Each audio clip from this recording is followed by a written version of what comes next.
Hello guys, superstar Gaurav Dayal के YouTube channel में आपका एक बार फिर से स्वागत है।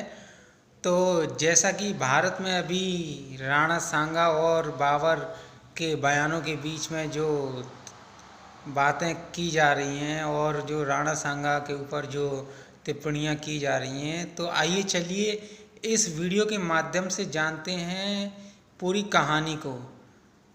तो भैया, ये कहानी शुरू होती है काबुल के आगे की तरफ एक फरगना वैली पड़ती है, जहाँ पर जो एक शासक था मिर्ज़ा उमर शेख वहाँ पर शासक कर रहा था।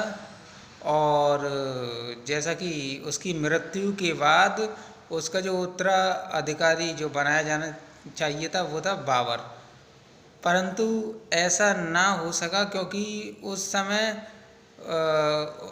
उमर शेख की मृत्यु के बाद जो सैवानी खान था फरगना वैली में, उसने अपना प्रभुत्व बनाए रखा और वहाँ का शासक बना। और बाबर चाहता था वहाँ का शासक बनना, परंतु जो सैवानी खान था उसके प्रभुत्व के चलते उसे वहाँ से हटना पड़ा और जो बाबर था उसे आपका वहाँ जो फरगानी वैली को छोड़ना पड़ा और फरगानी वैली से उसे आना पड़ा था काबुल में। तो आपकी जानकारी के लिए हम बता दें कि जो बाबर था उसका जो पूरा नाम था वो था मिर्ज़ा ज़हीरुद्दीन बेग मोहम्मद खां बाबर।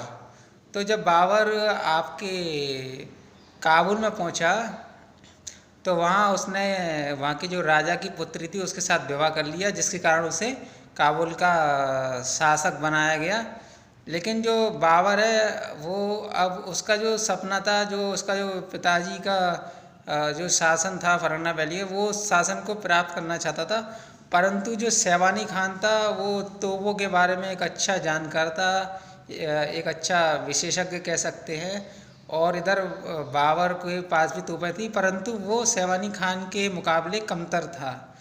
तो बाबर ने फिलहाल में उसने क्या किया कि फरगना वैली से अपना ध्यान हटा दिया और उसने भारत की तरफ देखना शुरू कर दिया।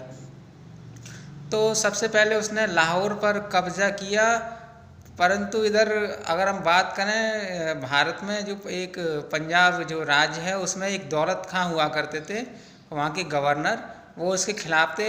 इसने हालांकि लाहौर पर इसने आक्रमण कर दिया था, परंतु दौलत जो खां थे गवर्नर पंजाब के, वो उसके खिलाफ थे। इस वजह से इसे लाहौर से वापस काबुल जाना पड़ा था।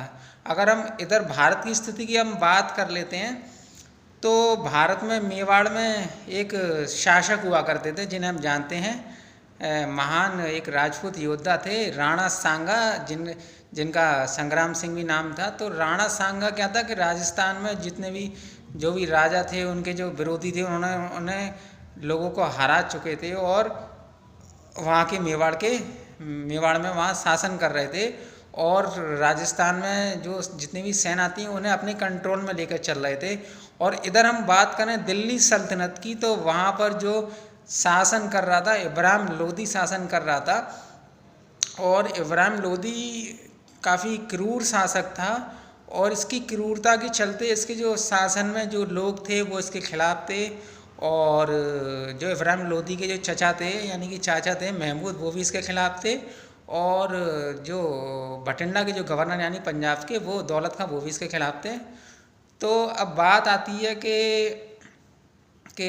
जो महमूद जो है महमूद और दौलत खां यानी दौलत खां ने बाबर को भारत आने का निमंत्रण दिया और इब्राहिम लोदी पर आक्रमण का प्रस्ताव भेजा। जबकि बाबर नामा में यह बताया गया है कि राणा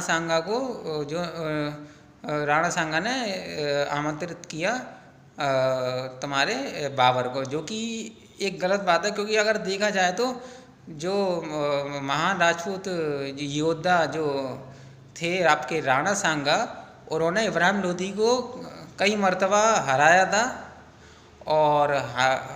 और इस वजह से वो काफ़ी एक मजबूत शासक थे। उनकी आँख नहीं थी, उनका एक हाथ नहीं था और शरीर पर 80 घाव थे, फिर भी वो एक महान योद्धा की तरह जितने भी युद्ध हुआ करते थे उसमें एक विजय प्राप्त करते थे।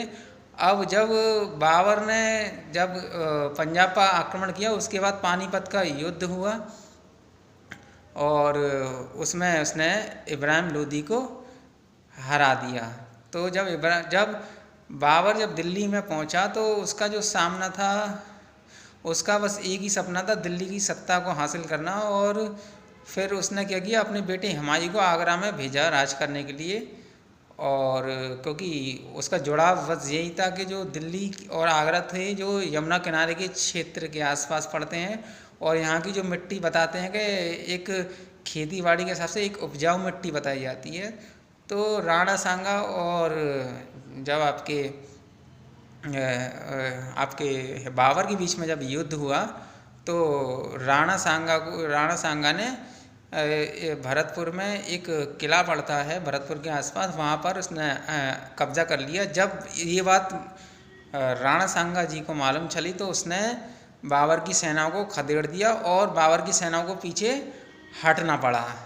और बाबर को जो राणा सांगा की पावर है, वो जो मजबूती है, वो समझ में आ गई और उसे वापस लौटना पड़ा। और वो स्टडी कर रहा था लगातार कि राणा सांगा से जो राजपूत योद्धा थे उनसे कैसा निपटा जाए।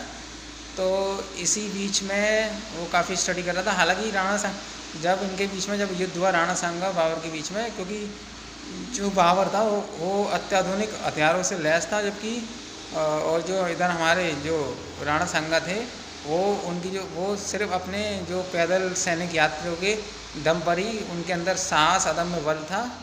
तो गाइस मैं यही कहूँगा कि राणा सांगा के बारे में कोई भी टीका टिप्पणी करने से पहले एक इतिहास पढ़िए, क्योंकि जो मेवाड़ की क्योंकि अभी दो मत हो रहे हैं यहाँ पर। क्योंकि बाबरनामा में कहा गया कि राणा सांगा ने बुलाया था बाबर को, जबकि मेवाड़ के वीर विनोद में ये बताया गया है कि उल्टा बाबर ने पत्र लिखा था राणा सांगा को। क्योंकि और जाहिर सी बात है, ये बात सत्य है, क्योंकि राणा सांगा अपने आप में एक मजबूत शासक, एक महान राजपूत योद्धा थे।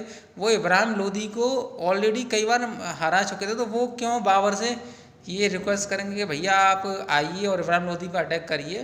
तो ये बातें बिल्कुल गलत हैं। और हम जो कि राणा सांगा कहा जाता है, उन्होंने काफ़ी सारी लड़ाइयाँ लड़ी और अपने दम पर काफ़ी लड़ाइयाँ जीती। तो उनके लिए सभी देशवासियों को गर्व है और गर्व भी होना चाहिए। और बस यही है, राणा सांगा एक अद्भुत व्यक्तित्व, महान व्यक्तित्व और एक बहुत ही प्रभावशाली योद्धा रहे हैं। तो उनके लिए हमारी तरफ से बहुत ही सैल्यूट करते हैं। जय हिंद, जय भारत।